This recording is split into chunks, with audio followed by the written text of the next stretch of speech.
Hi, everyone on YouTube and everyone that is live with us or on replay. Welcome to the Perfume of Silence, our book study. And we're looking at chapter 12, Love in Search of Itself.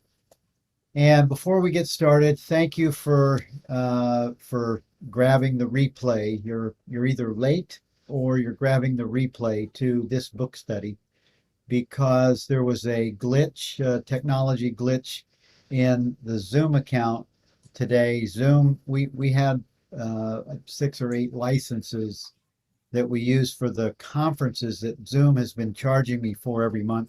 And I asked them to only charge me for one and take away 7. And they took away all of them. And they took away the registration for your registering for the book study, which means the notification did not go out.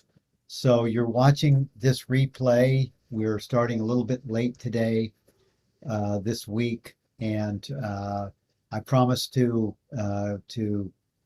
get us back on track next week. I'll have to have some conversation with Zoom, I think, but I'll be sending out a new registration link to all of you so that you can re-register and you can watch this replay, and we'll see you next week. And thankfully, it didn't happen the week after next week, because on July 20th, Francis will be joining us live, and we're just really grateful that he's going to come back and share with us for at least an hour on July 20th, a live broadcast. And you want to formulate your questions for Francis. I have formulated at least 2 questions, and I can't wait for Francis to come back and join us that way. And welcome, everyone. Welcome, Jenny. Thank you for your patience and for being here. Hi, Bill. Hi, everyone that's here and everyone who watches the recording. Lovely to see you. Yeah, it is great. And this looks like a small group this week, but it's mostly because you're going to be watching the replay. So we have a sort of a private audience today. Hi, Jeanette and Shankari. Welcome. And for those of you that are trying to log in, my apologies. It's out of my control. And we're looking at chapter 12. Chapter 12 has some really, in fact, I have 2 questions for Francis from this chapter, from the first few pages of this chapter. And this is unusual. I don't usually have like, oh my God questions. They're not oh my God questions, but they're good questions, I think. And Jenny, where would you start with today's chapter 12 on page 175? Well, let's start at the beginning. What are the ways of resting in awareness? And I think the really important point is that it's effortless. Francis says to be knowingly invited by silence, and that's such a lovely word, invited. So it's not something that we do. We are invited. And the next question, because he talks about God and he uses God as a synonym for awareness. And the next question is, by God, do you mean awareness, consciousness? He says, yes, everything you feel is God, everything you think is God, everything you perceive is God. And that's really the sort of introduction to the first topic in this chapter. And then the questioner asks, do you mean just being aware of what is? Now, I think, and I don't know whether this might have contributed to the question that you had, Bill, I think there's something that's missed out of the original questioner's question that hadn't been put in the book for some reason, perhaps for space or just to be brief, because Francis goes on to talk about Savikalpa Samadhi. So he starts by saying we have to be aware of being awareness. And then he talks about savikalpa samadhi. And he talks about it as being absorbed in objects, but savikalpa samadhi is not the ordinary day-to-day state of being absorbed in objects. It's quite right. It does mean being absorbed in objects, but it's really something from progressive paths. It's a state of mind which is really a precursor to pure consciousness, which is called nirvikalpa samadhi. So it's such a perfectly valid method, and the method is basically that you start by being aware of an object, and that might be a mantra, or it might be your breath, or space between breaths, or all sorts of different objects that can be. And then that, as you just allow your mind to be completely absorbed by that object, somehow it softens and it dissolves into silence, and then there's just awareness of the silence. But there's still a very subtle duality there, because there's that which observes the silence, and then there's the silence itself. So there's still subject and object, although the object is a very, very subtle one. I mean, silence is almost like nothing there. But then the next stage is becoming, as he said, is becoming interested in the subject, the conscious presence that is aware of the silence, rather than the silence itself. And the way he describes this, but it's exactly the same in those traditional paths. He says, however, as we become more interested in what this conscious presence is, the more significant and tangible it becomes. And by comparison, the more the object diminishes in importance and solidity. And this process culminates temporarily when we become completely absorbed in this presence. So we're absorbed in the subject and not absorbed in the object. Awareness is aware of itself without an object. And this is called nirvikalpa samadhi, samadhi without objects, absorption in the self without objects. And when I was taught mantra meditation, this was regarded, nirvikalpa samadhi was regarded as the end point, what we had to aim for. But it was really very tricky, because there was always this tendency to go back to a grosser object, usually the mantra rather than the silence itself. And it was seen as a practice, a doing. And conceptualizing it like that created a block. But eventually I did have a teacher who showed me the way to nirvikalpa samadhi that way. But really, I think these forms of objective meditation are much more difficult.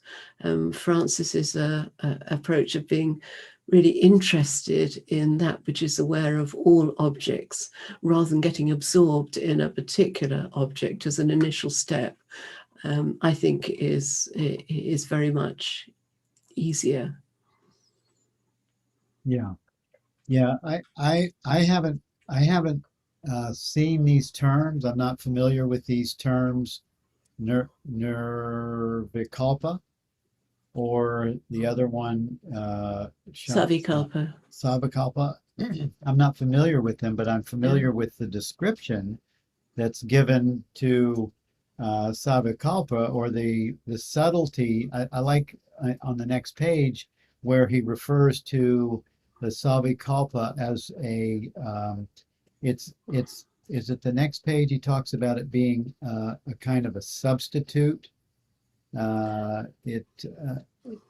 Yes, he talks about the blank state, which is yes, that's really one form in a way of savikalpa samadhi. Yeah, it's an impersonator. Yeah. Yeah, so you've still got the subject and object duality. Yeah. Yeah. Well, the on the opening page, and for all of you that are just coming in, my apologies. We started this with a recording letting you know that Zoom was working on my account that had, I think, 8 licenses, Zoom licenses, that I've been trying to get them to take off my credit card for a couple of months because I need many licenses for the conferences. And I told them just to leave the one account that we use for this book study, and they wiped them all out.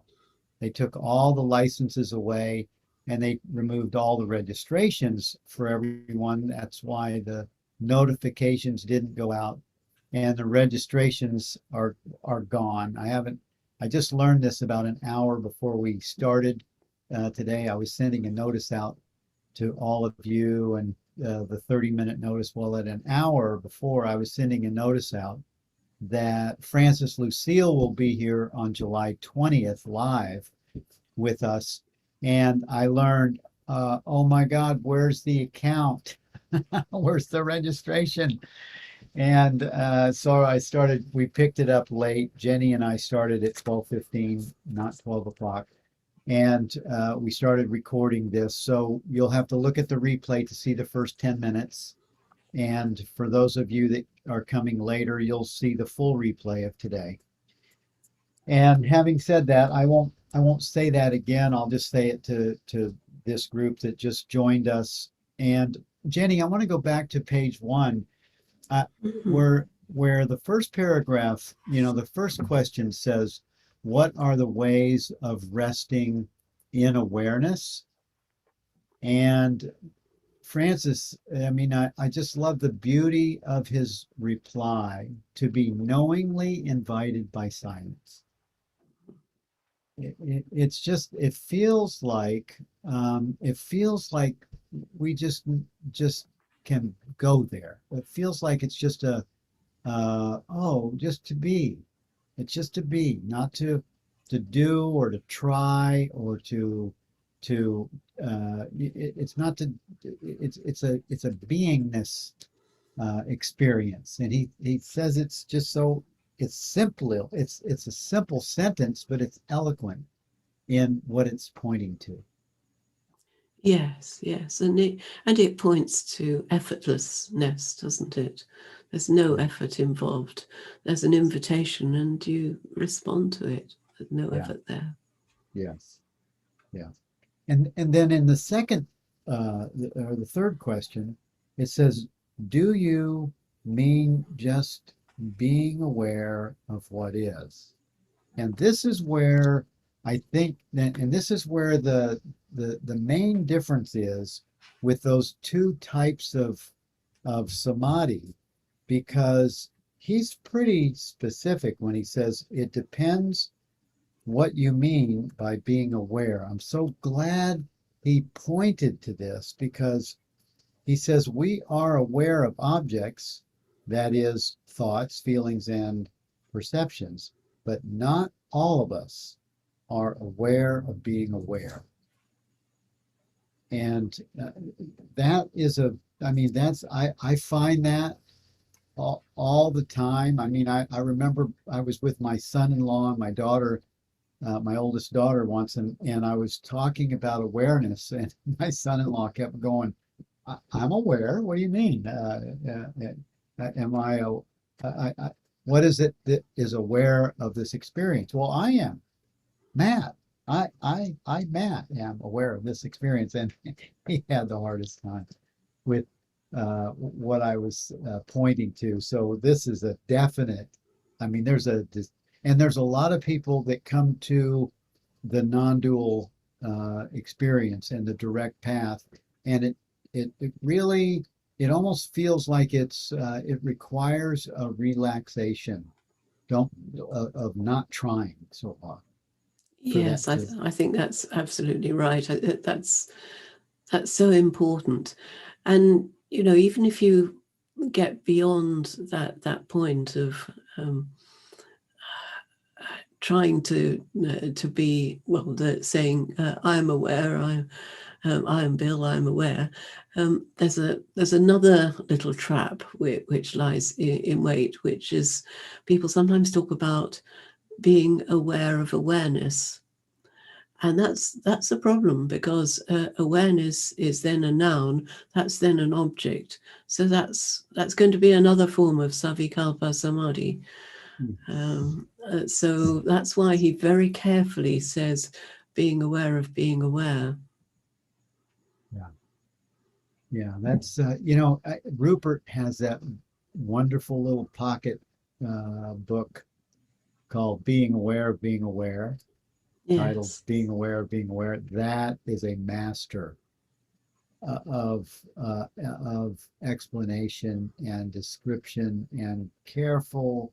I mean, he really brings you through that experience of being aware of being aware. Yes. Yeah. I hope I look forward to maybe doing a book study on that book again. I know we're going to start up with Rupert in October and carry through April with his next new book, and then we're going to pick up another one that he's right now writing in April. So I'm looking forward to that also. And if anyone has any questions, I know we have a small group today because of the registration and having to re-register for this. But thank you all for rejoining us this afternoon or morning or evening, wherever you are. And Jenny, let's see. I wanted to go back and look at those first opening comments because I thought they were so poignant and so rich in what was said there. It says one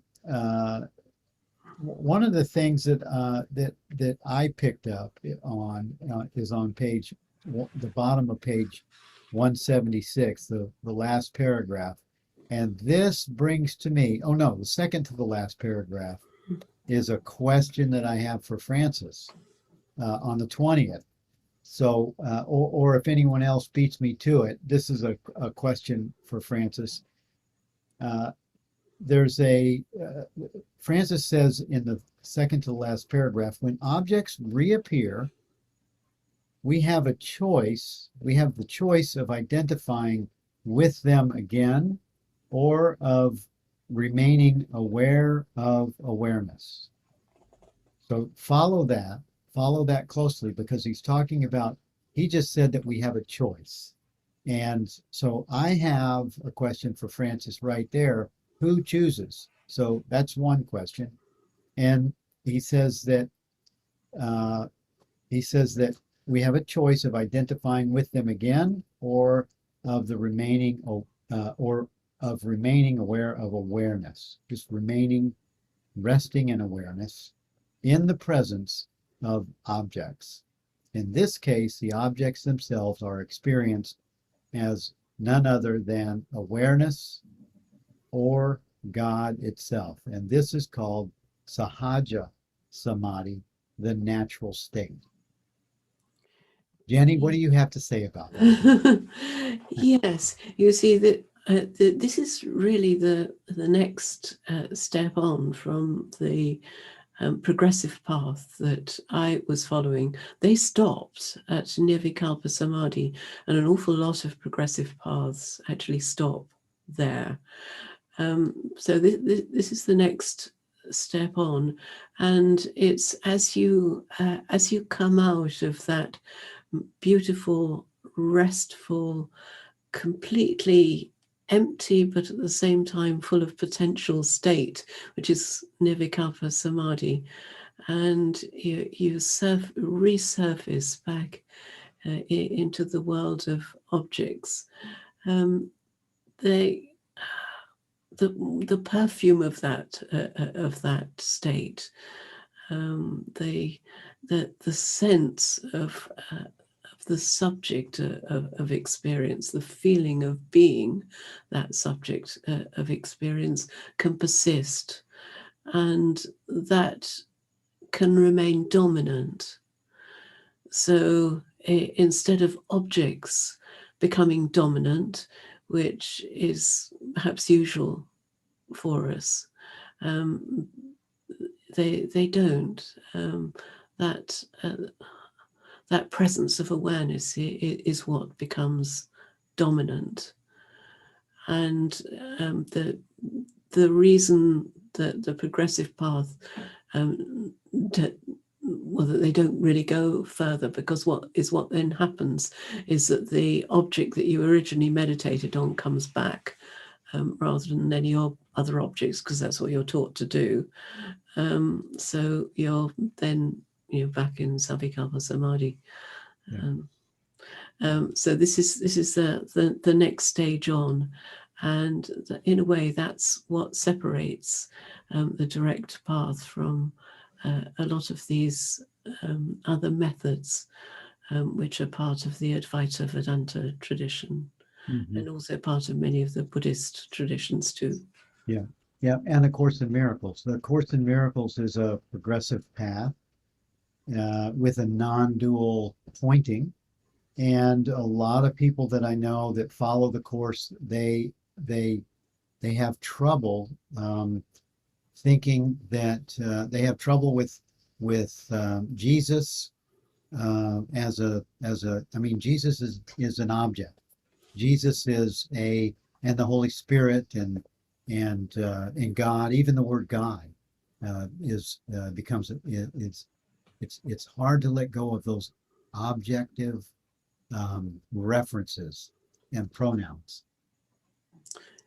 Yes, yes. And he also says that people can get stuck with thinking, well, I've just got to go back to Nirvikalpa Samadhi. I've just got to sit down and be quiet again. And then they go out into the world, and the world is all dreadful and they don't like it.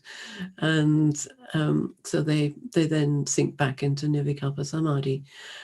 And that there's an attraction there, which really, he says, masks a rejection of the current situation of whatever is happening in the world around you at the time.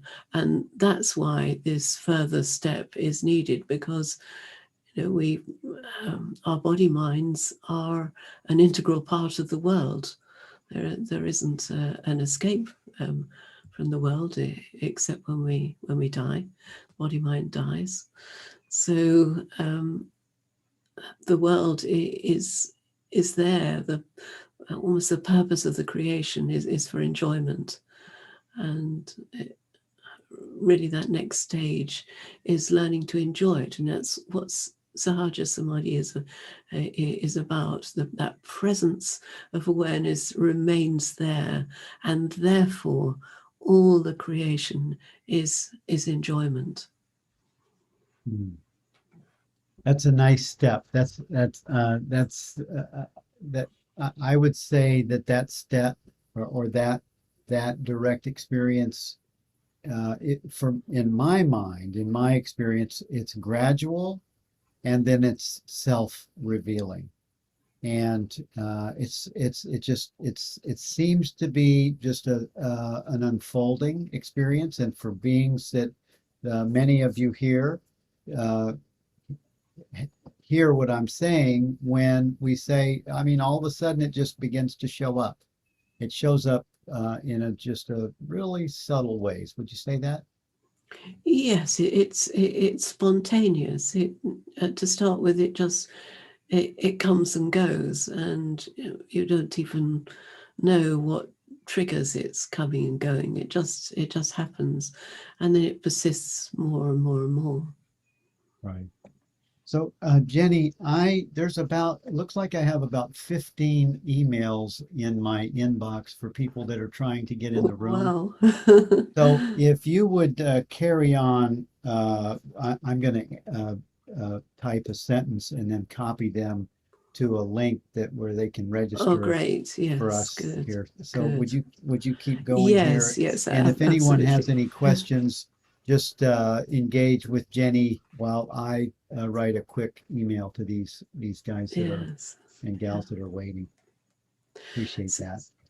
Okay, so we'll go on with the next question, which is on page 177 or Kindle 156. So I have to allow that to happen, be aware of that happening and do nothing else. And Francis, it really explains that the starting point is understanding. So he says we have to understand first that we are awareness and not the body-mind, that we are this limitless, infinite, timeless presence. And we take our stand in the reality of awareness, not in the illusion of a body-mind organism. Then when objects, appearances, phenomena reappear, we realize that they arise out of our presence, abide in our presence during their existence, and then vanish back into our presence when they disappear. Their true substance is therefore our very presence. So all we know of any object is its appearance in awareness. And when we ask ourselves, what am I essentially? It's obvious that whatever I am doesn't come and go. I cannot be the body or the mind because those do come and go. So it makes sense to say, I am that which is aware of my experience. And then it's easy to see that all objects and phenomena come into existence in me. And he goes on to say that once that is understood, at first intellectually, we can welcome every object, every appearance as being consciousness itself, at least potentially. Then all we have to do is to let it unfold freely until it reveals itself as such. It's a game of hide and seek. It requires patience. It requires the knowledge that it is a game. And this requires giving objects the room to unfold freely, not manipulating the situation or the objects. Then each situation is like a piece of music, and we have to wait for the keynote at the end for the resolution. And that's such a lovely analogy, because in music, the resolution back to the keynote is called a cadence. And cadence comes from the Latin word cadere, to fall. And that sinking into awareness does feel like a falling back. And he talks about dissonance. The first note of the cadence might be a dissonance that is longing for resolution. And he uses that as an analogy for life. He says the divine harmony encompasses the totality. You cannot take a piece of Bach and say, I only like the consonants and not the dissonance. We have to embrace it all. The beauty involves the inclusion of everything. And that's such a beautiful metaphor, isn't it? The idea of music.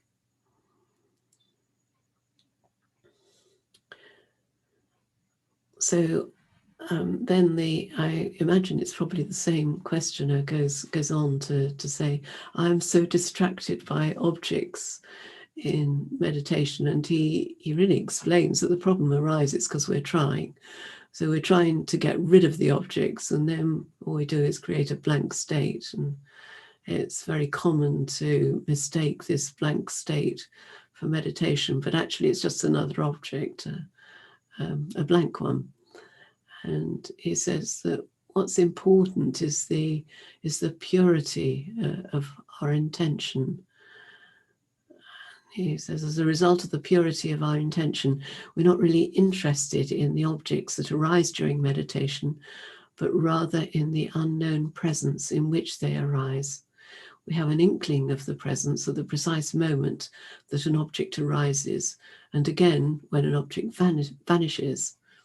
If the attention is directed towards the presence, that is, not towards the object.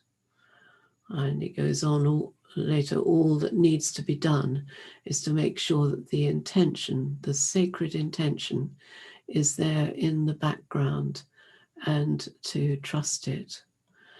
And so that sacred intention somehow comes out of that experience of nirvikalpa samadhi as you come into back into that world of objects.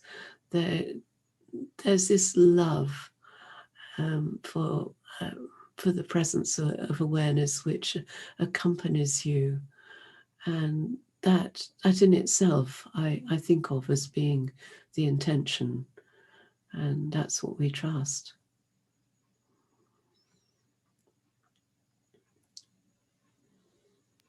I'm almost finished replying to everyone. Very good. Sorry. That's all right, no Uh, problem. yeah, So that's really effortless. The presence can't be found by the mind, and it can't be felt by the senses. It has a kind of emptiness to it, but that emptiness can also be seen as fullness. Everything that appears and disappears in this presence. Consciousness shines as the reality of everything for all objects. Yeah, I was going to say that it definitely sounds like a full emptiness, right? Okay, so people are starting to Yes. come in and find us. Welcome, welcome everyone. Sorry for that you're why are you so late? What happened? We were right here. And so I just answered about 20 people back that were trying to get in and sending me emails. So thank you for coming late, everyone. We have recorded this, and I'll send a link out to everyone registered.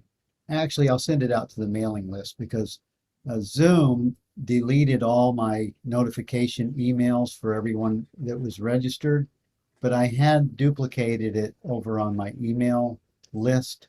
So I'll be sending a replay out to everyone that's on the email list. If you're not on the email list, go to billfree.com and make sure you get put on the email list.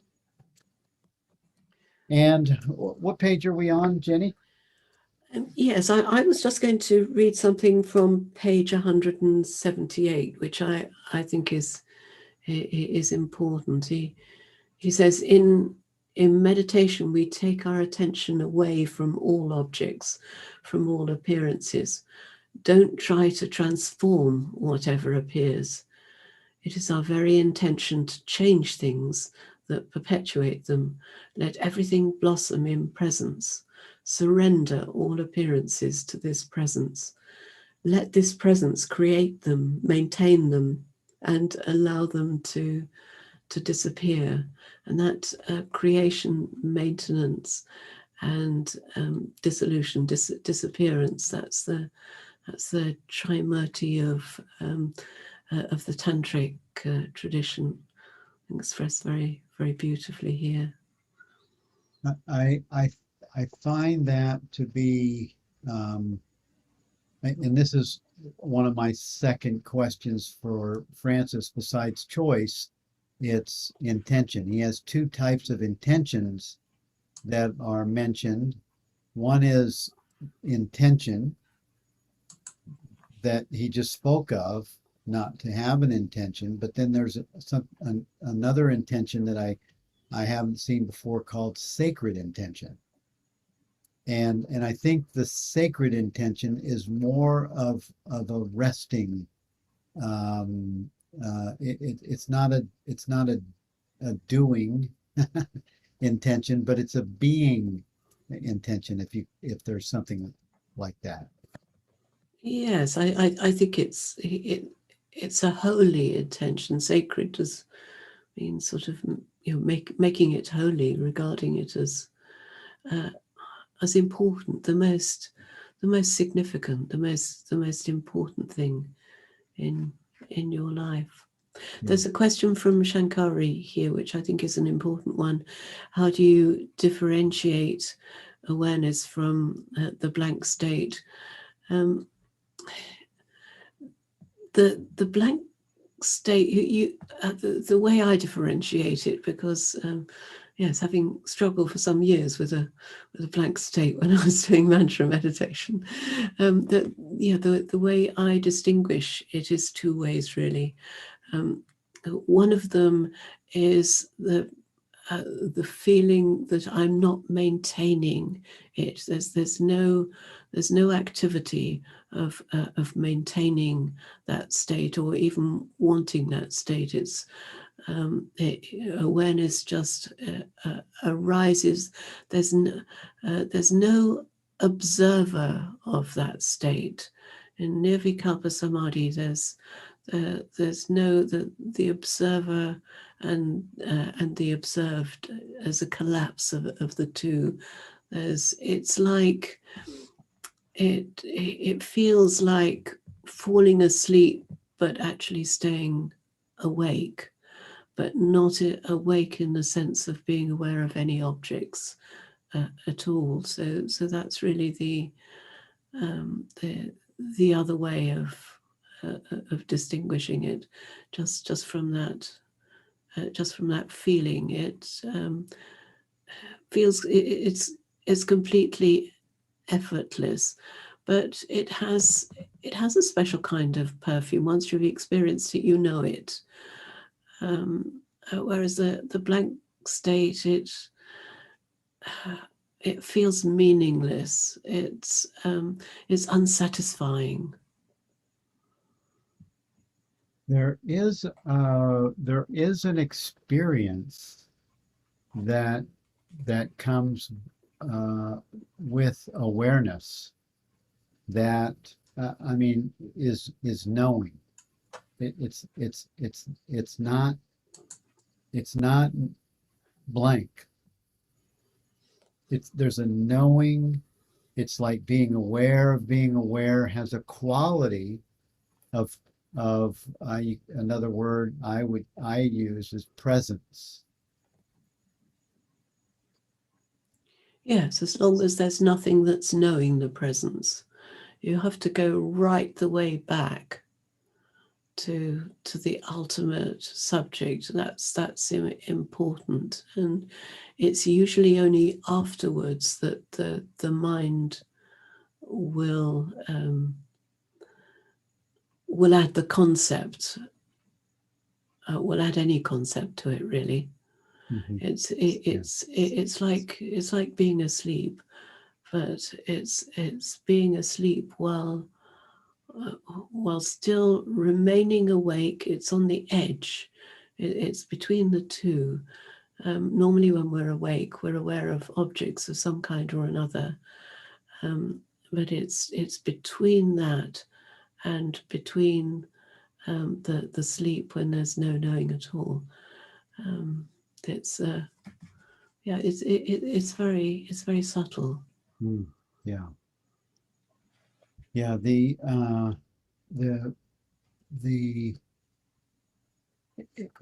It's almost like as soon as you start to talk about it, you've left it. Yes, someone has asked, how do you move from the blank state to awareness? I think, my advice would be, don't go to the blank state at all. Go back, if it happens, go back to the world of objects, and then just do what Francis suggests. You just turn your attention away from those objects. Just sink below all the thoughts and perceptions and bodily sensations. Initially, what happens is that the thoughts tend to go. Then often the perceptions, like sound. It's a good idea to close your eyes, because otherwise you've got far more objects coming in. So you'll probably only have sound, and then the sounds tend to go. But you're then in a world of bodily sensations, and then you sink even below those. That's the order that they disappear for me anyway. I don't know whether that's true for everyone. But he gives in that last paragraph on page 178, And for you all that came in later, we're going to 1:15. We started 15 or 17 minutes late because of the Zoom glitch. And we'll go to 1:15. And also, we're recording this live on YouTube, and that will go out to my mailing list because Zoom somehow deleted the list that's here on Zoom. So I'll be sending it out as an email. And I'll be also sending it out. If you re-registered today, I'll be sending it out in a notification that's available on Zoom. But going back to the content on page 178, the last paragraph, Francis says, surrender your mind, everything you think you know, everything you want, everything you have to this presence.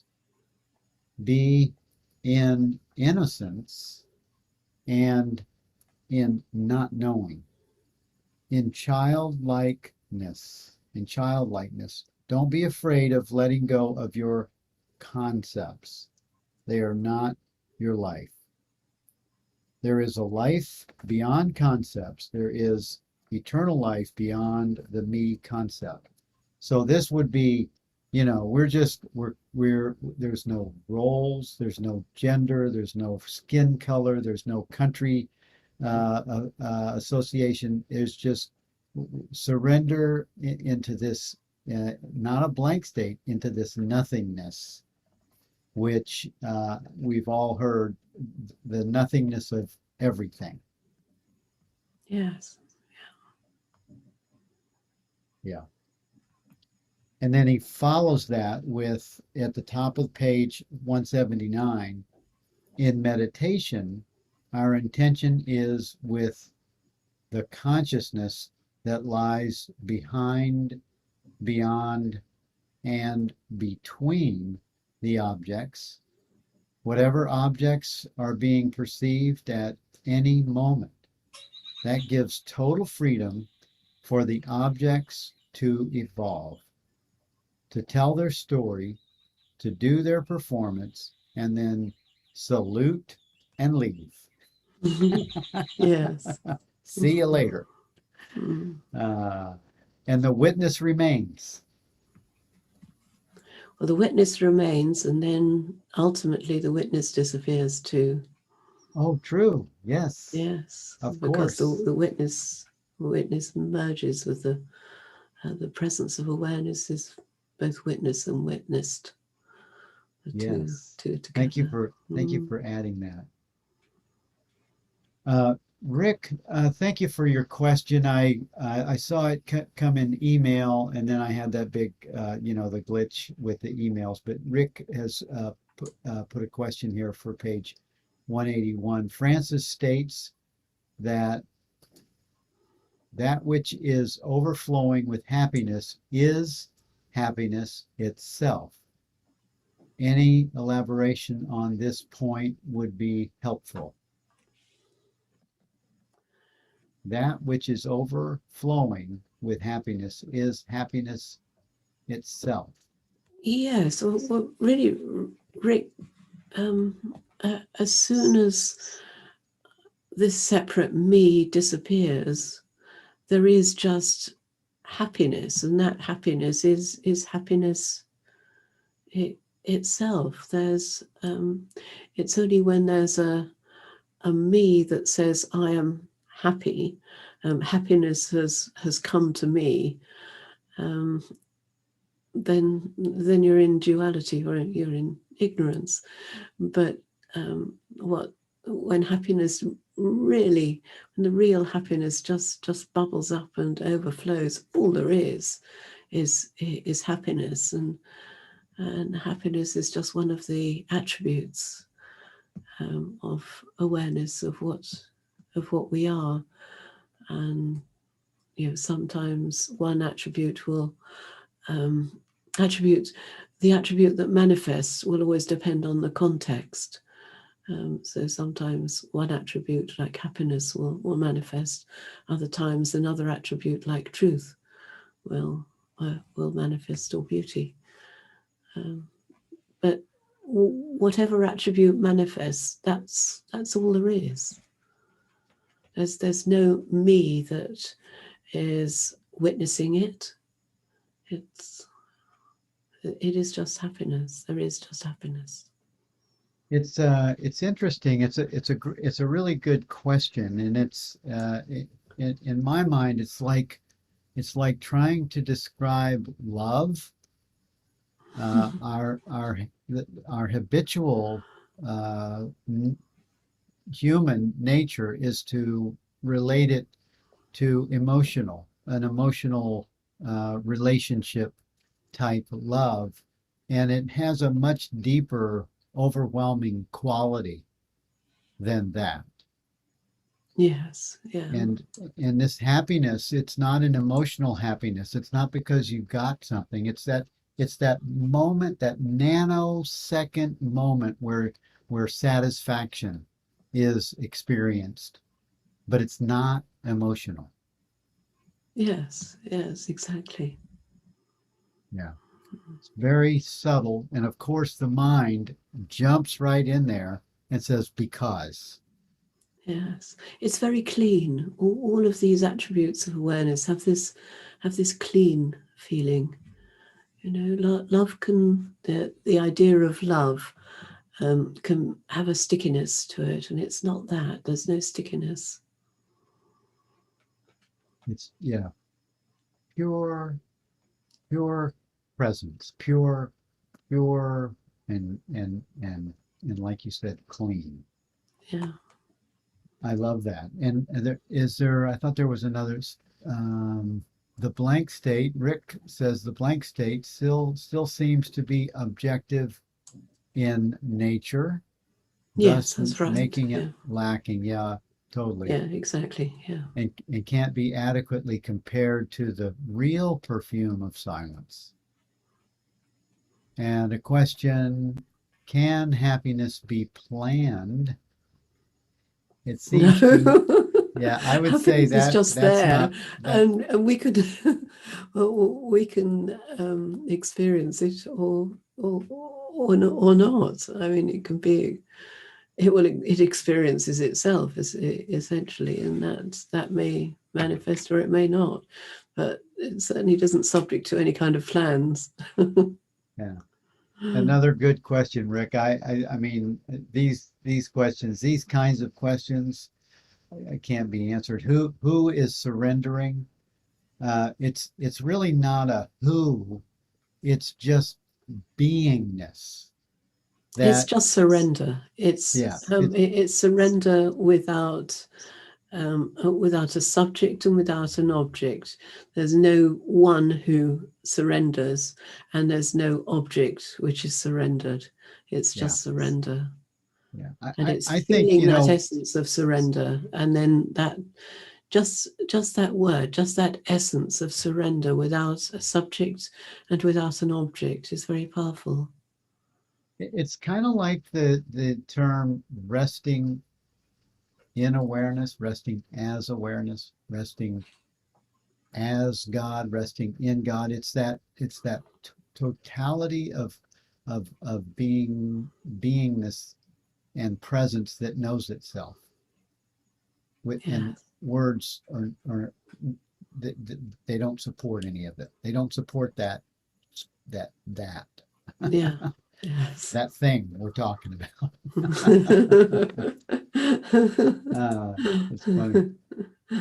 Let's see. We went past, by picking up Rick's question. We went past our. I think we were going to end it at 179, but 181 works also. There's something I wanted to pick up on. I put 3 stars by this answer.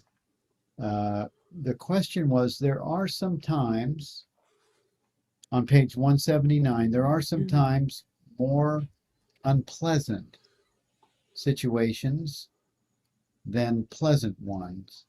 So there has to be some acceptance. There has to be some acceptance. There are sometimes more unpleasant situations than pleasant ones. So there has to be some acceptance. And then Francis comes back and says, these situations are your yoga exercises. It is very interesting to observe your reactions. And then turning the page on that question, the very last paragraph that Francis replied, oh, no, there's a whole new question at the top of the page. I'm sorry. There's a, to follow what I just shared, Francis said at the bottom of page 179, I am not suggesting you subject yourself to mistreatment, because he said these types of situations arise when you observe your reactions. The chances are that if you observe and welcome these reactions in yourself, you may still have to move, but these situations will not surface too often. Oh, this was talking about being uncomfortable about people cussing, I think. Yes. And I mean, his answer to that first question about the person sitting on the park bench, and there are these group of louts who are loud-mouthed and really not very nice. And he said, and what's the spiritual response? And he says to move sooner, because the person said they had to move off the bench, and he said, well, you should have moved sooner. Right, which is right. a lovely a lovely way of putting it, because the thing is, we think it's very spiritual to put up with unpleasant situations and situations where people are behaving badly, and we sort of keep ourselves separate and try to look very holy, but Yes. that's not what it's about. That's not true. And in fact, that in itself can be egoic, trying to maintain an image of being a spiritual person. Yes. So the Yes. enlightened approach is intelligent, impersonal action, and that was really what he was saying. The intelligent action is to move sooner. Yes. Yes. And isn't it, I mean, for most of us, and for what I've noticed in my own experience, is that there's a quality of a vibration that is non-emotional, non-attached, that that moves you. Yes. It moves the body. It says, Bill, go here, and no words are used. It's just Bill's now, that vibration isn't working. If Yeah. if if someone's yelling, if someone's yelling and it's disruptive, uh, there's something that moves, that wants Bill the body mind to move away from it, not judge it, just move away from it. Or if it's someone that's calling for help, it's a different vibration, and it may move towards it to help someone that needs help. Yes. Exactly. Yeah. It's a movement, and it's I feel that the more we have or we rest in awareness, the more that experience reveals itself, and the chooser actually goes away. Yes. And there's a lovely bit. He says that there can even be the understanding that it is these people's freedom to behave the way they do, and that is fine if they're having a good time, or at least think they are. If we make our happiness dependent upon the way other people behave towards us, we are in trouble. Yes, yes. And he says, I'm not suggesting you subject yourself to mistreatment or abuse. There are intelligent ways to welcome the totality of the situation and then move on quietly without any anger, resentment, or division. Yes. Yeah. And it shows up. It just shows up as a new experience, and you notice, oh my God, I didn't even get upset. over something that I would come unglued last year or 2 years ago. Yes, it's something that improves over time. I think we learn in more and more difficult situations. Yeah. Yeah. So there's I think we can probably close the meeting today with one last question. The question, the one that I was put stars on was from the question at the top of the page. The same principle applies. This is following the question that we just answered. The same principle applies to accepting and allowing war as well, but it still brings sadness, all the human despair, indignity, ignorance, and lack of compassion. Do you not feel it? And I thought Francis gave a 3-star reply here, and it says people are tortured by cancer and die in the millions. Do you feel it? Suffering touches me, but not the lack of compassion. Who am I to judge? The problem is that people kill each other because they judge each other. If I start judging them, I become like them. Why would I do that? I don't see the situation as something that happens to individuals. So Francis is referring to who is it that is aware of this experience, or Yeah. what is it? Yes. It's whatever is happening is just something that's arising in consciousness. But I think it is very difficult to watch the news and see the violence that happens. But what's important is to see it as being impersonal. It's the result of ignorance, but that ignorance is itself the manifestation of consciousness. And it's like that earlier analogy that he used of not accepting the dissonance in a piece of music. We need to see the harmony as well. We need to see the dissonance and the harmony, to see all the beautiful things that are happening, to accept and welcome the totality. And that takes what I would think, it takes a devotion, a dedication, not a doing.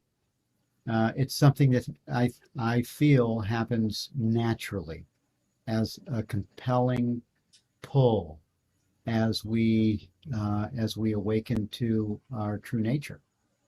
Yes, I think it comes from that deep love of truth, which grows and grows and grows in us. Lindsay says, I had a few light bulb moments with this reading for today. I find it to be particularly beautiful. Yeah, me too. Mm. Yes. Yeah, it was really, really, this is some really good content. I have 2 questions for Francis. If you came late today, he'll be with us live on July 20th. So, formulate your best question and know that you may get one in. You probably won't get more than one in, and just make it concise. And I have a couple questions. Looking forward to Francis, and I love his. He's such a humble guy. He just said yes right away. Made sure he had it on it, available calendar, and said yes. And I just really appreciate that. And Jenny, do you have any final words for today's weird kind of a book study? Besides, we had 266 people registered, and right now we only have 33 registered. So we have some MIAs that are going to be watching this replay. And thank you all for coming late and still joining with us And for you all that are watching the replay, you'll need to, you won't need to re-register, because if you're watching this replay, you already know that. And Yeah. Jenny, thank you for Yes. being I such just wanted to read a couple of sentences which were really lovely from a bit earlier in the chapter on page 178. okay, Everything thanks. is free floating in presence. This presence is everywhere, and therefore we are not excluded. It is this very presence that permeates the mind, the body, and the world as consciousness. That's it. Yeah. Yeah. It's this presence. It's this beautiful presence that's between the spoken words, thoughts, anything else. It's this silence.